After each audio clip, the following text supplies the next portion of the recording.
time for another coffee with Kilroy. I have my coffee, and I hope you are enjoying a beverage of your choice. Today, I'm continuing my coverage of postcard games. You know, when I get on a topic, I get on a topic. Now, the sad part of this is I'm coming close to an end of my postcard games. I have a special set of postcards that are all set on one conflict, and that will be coming up next week. Spoiler alert or teaser, whatever you want to call it. Next week is a special event, an important battle, an important conflict, a protracted conflict. And so I'm going to be covering my last of my postcard games that cover that conflict or that engagement next week. So tell me, take a guess. Maybe I'll do something for the winner. Whoever guesses or figures out even the postcards I'm going to be covering. But so this is the last of my postcards that are not that I have not covered, except for those that I'll be covering next week. And this is a little bit of a mystery to me because I'm not sure where I got this one. I looked on the Against the Odds site, and it's not listed as among their postcards. I looked on the Turning Point Simulations. They have like a free game site, and they did not have this listed among their postcards or their games. Against the Odds, I think, calls these battle games or pocket battle games or something like that. But it had to come from Against the Odds or one of those two, either Against the Odds or Turning Point Simulation, TPS. They both roll up to LPS. There's your alphabet soup. But I'm pretty sure I probably got it with an Against the Odds because it's got an extra set of counters here for Against the Odds, or maybe not. I mean, it had to list out ATO here, so maybe it came with the TPS game and they listed these out for ATO. In any event, you can get the die cut counters from Against the Odds or somebody, and they're typical Against the Odds type counters. They're decent thickness, like gray core. Although Against the Odds counters, kind of the downside to them. I mean, they're good thickness and good color and good clarity, but they don't. They have nibs on them. So I need to figure out. Maybe I need to look up this winter from ATO. I don't think I have it. So now, as a completionist, do I need to go out and buy that game? Or that magazine to get to use these counters. Not sure. Anyway, or maybe it could have been one of their Black Swans. They have like these separate standalone games. Anyway, enough of that. Let's talk about Dueling Eagles. That's the game I'm talking about today. And this is a Paul Rohrbal game. And I have to say, this has some great art on it. I do like this art on this. This is your map. It's a grid map. This is an aerial game, hence the planes flying around the title there. And just so you know, these squares are playable. So kind of like that there.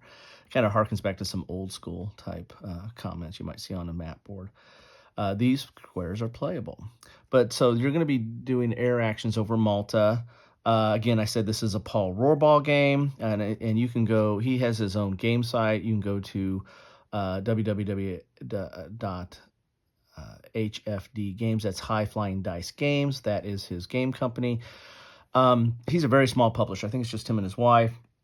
And I really like his designs. He's got quite a bit of solo designs as well. He covers topics that are interesting and not overly covered, if covered at all. But the quality here is going to be. He is on the just above print and play in some of his games. The counters, when they come, they're like on a sheet like this, or you can get them on mounted, but you still have to cut them like with an X-Acto knife. I think he does have a few games that have die cut, but not very many. Um, anyway, great games, interesting mind over there with high flying dice games and Mr. Rohrball. But the execution, just be careful. You don't have high expectations, right? Because it's not a large publisher. I think it's just kind of out of his house or garage or something like that. Anyway, but check them out. And he did most of these postcard games that I covered. And I'll put a link to all the postcard games I covered. Uh, if you like this kind of format and these kind of games, these are relatively simple. They're not going to get the chrome and the detail and the crunchiness that you would expect from a box game or a full game. These are meant to be small format games to give you a taste or a feel for the conflict, and you can play it quick, put it away, or play it several times and put it away and go on to something else. So anyway, so here are the counters that you would normally get on a postcard game. You have the front and back, so you can cut this out right here and play with it on this board, or you can make a copy of this and enlarge it and have a bigger space, or make a copy of the back with the rules so you can actually read them. Sometimes it's hard to read all the rules because all the rules for the game, everything you need is on the back of this card here. Or you can contact LPS, maybe that's the best way to go, or ATO or TPS, wherever this came, and then get these die cut counters, which are nice. And then you have to pick up that other game. So here's the map. I really do like the map there. The counters are nice. They're clear. You have the explanation of what the counters are. You got the type, the defense, bomber, ace, and action there. What you need to provide for this game, you're going to need to provide a deck of playing cards. That's common with Paul's games, Paul Rohrball's games. I guess I'll call him Paul. I've covered enough of his games now. That you're going to need to have a deck of cards, and that basically is going to serve as your activation. Because you're going to draw cards, and if it's black, then the Italians get to do their it's their turn or their activation. If it's red, then the British get to do their activation. The number on the cards is like you do half the value of the number on the cards, and then that's how many action points you get. And here's the movement point. This is an aerial game, so it's basically aerial combat, right? So here's all your movement costs. Like if you start here and that it costs you 1 to move there, it costs you 2 to move there, and it costs you 3 to move there, right? And then these are your different combat modifiers.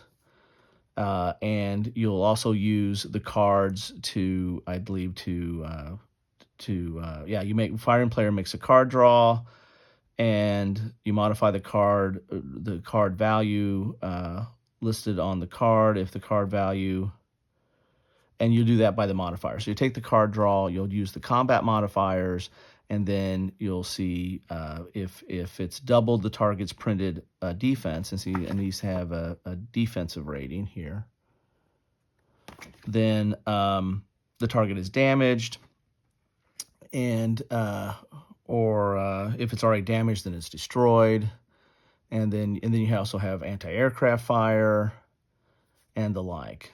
So here's your setup. Here's your air combat, which is the heart of the game because it's moving and doing combat over Malta.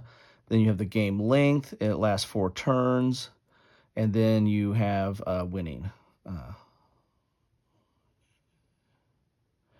And by game end, if the Italian player wins, if the BR-20M bomber successfully bombs the target or destroys any of the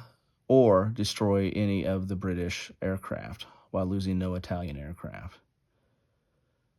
So there you have it. So you've really got to you have this bomber, I guess, is the big thing you're trying to protect here. Yeah, there's that bomber right there. And it's got the bombing rating right there as well. So basically the Italians are on a bombing mission, and the British are protecting Malta. I really like that art. I like how I have the cloud cover, and it really looks like you're getting ready to get to a bomb run there. Anyway, so that's it. That is Dueling Eagles, aerial combat over Malta. For a let's go a little bit closer there. Take a nice gander at that. This is a small format aerial combat game. A lot of aerial combat games. Getting a drink here. A lot of aerial combat games, or several aerial combat games, tend to be complex. They don't know when to stop. They start getting into the maneuvers and the different capabilities of the aircraft, because you want to have distinction on the type of aircraft and how it performed. And the more they get into that, the more that they have to try to show those distinctions with, its flight speed, or its climbing ability, or its braking ability, or its weapon, different weapon assortment, all the different capabilities, and you've now started creating a more complex game. This is very simple. This is of not very many counters. All you need is a deck of cards. You've got movement points, and you've got the cards to affect combat based on the modifiers or the abilities of the different planes. So you've got at a very high level, pardon the pun, you have a feel for the differences in the aircraft and their capabilities, and you still have a very quick playable game. Anyway, and that's what a High Flying Dice does. I mean, they go into a little bit more detail on their bigger games, but that's the essence of them, is giving you a feel for something without it necessarily outstaying its welcome. So that's what I have for you today on Coffee with Kilroy. Wrapping up on my postcard games. Now, I don't have all of them. There are more that are at against the odds. Maybe I should reach out to them and say, send me just your postcards so I can keep covering them. But they give them a lot. The typical methodology or distribution is they put one of these in when they send you a game. So when they send you a magazine game, or when Turning Point Simulation sends you one of their games, they'll send you one of these in there. And so that's kind of their little marketing gimmick. So you get two for the price of one. Sometimes you get 3 or 4. Like on the Against the Odds annuals, they'll send like a whole full box game, or not box game, but a bagged game. And a lot of times those are roll games too. So anyway, so a little bit of a sadness coming to the end of my current postcard games. Again, I have that coming up next week. Stay tuned for that. You're not going to want to miss that. But that will be it until I buy some new games from LPS and get some new postcards. Well, let me know what you think about any of this stuff. These postcard games, this game particularly, but any of the postcard games I've covered, or anything that's on your mind. Just keep it civil and have a great rest of your day. Well, if this is at the end of your day, I don't know when you're watching this, I hope you had a good one and have a good evening. Take care.